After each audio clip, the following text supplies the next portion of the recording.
Hello and welcome to the Sweet Treat series. I'm Tess, and in this episode I'm going to be showing you how to make a delicious seasonal blackberry and thyme pie.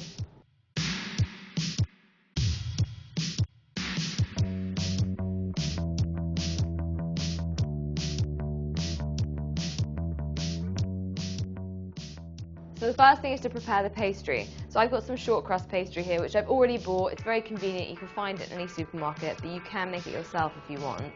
I'm just going to lightly flour my surface. I'm just going to pop the pastry down.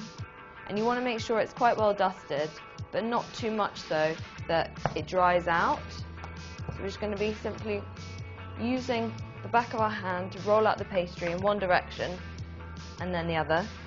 If you do want to make your own pastry, do check out my lemon and pistachio tart. Okay, so we're there now. We've got pastry which is about the thickness of a pound coin, which is perfect. So a trick, when you're rolling up pastry, it's quite useful to actually use the rolling pin to do it. That way you're less likely to break it. And so we have our tart base, which is already pre-greased. I'm just going to pop that in like so. See? Simple. Break off a little of the short crust pastry, and you can use it as a bung to push the pastry into the tart case. Okay, there you have it. So that's your pastry in the case, ready to go. Now the filling. So I've got some blackberries here, and I've chosen blackberries because they're seasonal, they're very easy to find, you can pick your own, just go hedgerow hunting. And they're also really juicy, and they give a really good flavour to the pie. You can overlap them a little bit, but we don't want them to be packed in too much. So I'm probably using about 200 grams for this pie dish. So I'm going to be adding some thyme to my blackberries. You might think I'm mad, but thyme and blackberries go really, really well together. The flavours, the aromatics of the thyme brings out the sweetness, and it gives a bit of depth, a bit of extra flavour as well. So I'm just going to add some of them. So the thyme's in. Now I've got a little bit of flour and some cinnamon as well. So I'm just going to dust over.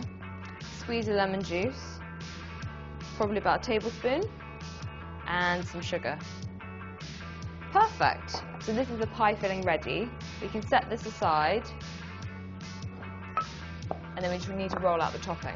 So again, a little bit more flour as well, and then some elbow grease. For this simple recipe, just check out the description box. It's got the method, the ingredients, everything you need. Right, so we've got it to about the thickness we need. I'm just going to trim off a little bit of the edges here. So I'm just going to roll it up. Again, same trick. Going to get my tart. The final thing is just to put a few little cubes of butter. This just gives the berries a nice richness when they cook. So I've just popped the lid on. So you take your knife, and we're going to run it, instead of running it exactly around the top, we're going to run it slightly to the side and just trim it all the way around. The great thing about short crust pastry is even if you don't use it, what you can do is you can mix it all back together again, wrap it up in some cling film and save it for another pie. So the final thing is just a bit of pinching. We just want to be pinching the pie together. You can do this any way you fancy. I like it quite nice and rustic. If you have a go at this pie, do make sure to send in your pictures to the Tasty Tenor and also to me. You can find my website, tessward.com. I'd love to see your different variations. So there you have it, nice rustic little pie. I'm just going to do a couple of little holes in the middle just to let the steam escape. Get a little bit of egg, mix it together, add a little bit of water so it becomes this kind of runny wash mixture, and you just want to glaze it over the pie. Not too much, but enough so that it gets a nice golden sheen. Okay, lovely. Now, some sugar. This is just a nice kind of coarse, this is actually vanilla sugar, but you can use any sugar you want. So the final thing, I'm just going to push a couple of little thyme leaves into the top, just so we know what's in it. Now, for more recipes, and for plenty more in the series, do make sure to click the subscribe button. There's plenty more where this came from, so do make sure to check them out. I'm going to pop this in the oven now. It's preheated 220 degrees, and it's going to go in the oven for about 40 to 45 minutes, but we're going to check it after 40. So my pie's just come out the oven. As you can see, it's looking golden and beautiful, and it's still very, very hot. So I'm going to leave it to cool for about 15 minutes, and then I'm going to serve it up with a lot of custard.